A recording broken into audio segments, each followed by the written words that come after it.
but the Mariners, kind of some housekeeping stuff. There's a cool note here, but it's mainly some minor league deals and other things that affect the coaching staff. So we'll look over here. We'll get to the coaching staff part of it. On January 9th, the Mariners brought back former pitcher Danny Farquhar. Farquhar joins the Mariners as a pitching strategist and assistant pitching coach. If you don't remember, Farquhar played 3 seasons with the Mariners. He has spent the past 4 full seasons coaching within the White Sox organization, and this will be his 7th season coaching professionally. So kind of cool to see that. It's always nice to see former players stay within the organization or end up coming back in some capacity. We've seen that a little bit with the Seahawks, some in the coaching capacity. You look at Deshaun Shedd, a former cornerback, defensive back that's now with the coaching staff. And that's cool to see.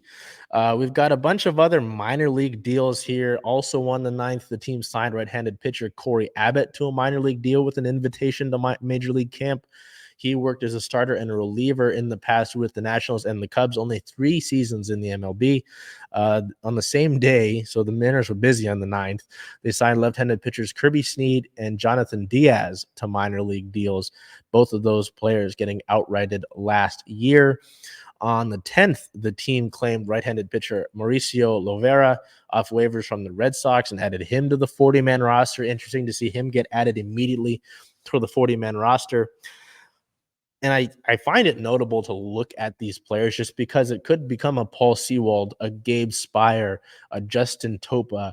You never really know, with we talk about Farquhar with the pitching staff. That pitching staff, whether it is Pete Woodworth, and the rest of this group, what they've been able to do with the relievers they've found off the scrap heap, so to say, has been remarkable. So it's interesting to see all these names happen in the offseason because they could be pitching high leverage innings when we get to August, September, maybe October.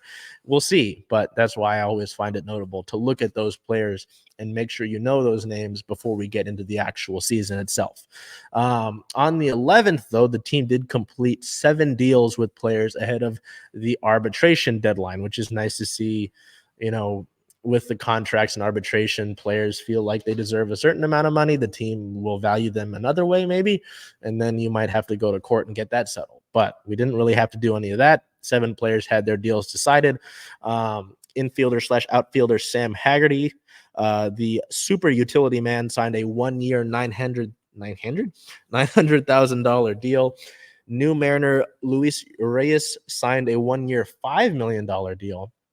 The second highest among these 7, right-handed pitcher Logan Gilbert signed a 1-year $4.05 million deal. Since he's a Super 2 qualifier, he has 4 years of arbitration eligibility. I would personally like to see a Logan Gilbert extension, but who knows with this front office. Infielder Josh Rojas signed a 1-year $3.1 million deal. Relief pitcher Trent Thornton, another guy who was a reliever off the scrap heap, as I just talked about, signed a 1-year $1.2 million deal. First baseman Ty France signed a 1-year $6.775 million deal. He was the highest paid amongst these arbitration deals. And then relief pitcher Justin Topa. Again, I will insert the trope about the relief pitchers off the scrap heap, signed a 1-year $1.25 million deal. So you got those 7 players coming back on those 1-year deals with arbitration. The team already had 8 players under contract. If you need a refresher, Luis Castillo, JP Crawford, Anthony Desclafani, recently acquired in the trade with the Giants that sent Robbie Ray over. Got Desclafani and Mitch Haniger, who was one of the players under contract. Mitch Garver, whose birthday is today, so happy birthday, Mitch Garver. Dylan Moore, Andres Munoz, and obviously Julio Rodriguez, who is hopefully in a Mariners uniform for the rest of his career. Additionally, the Mariners had previously tendered contracts to 24 pre-arbitration eligible players, putting their 40-man roster at 39 players. The same day that they were signing all of those pre-arbitration deals and such, the team signed infielder Michael Chavez to a minor league deal with an invitation to Major League Camp.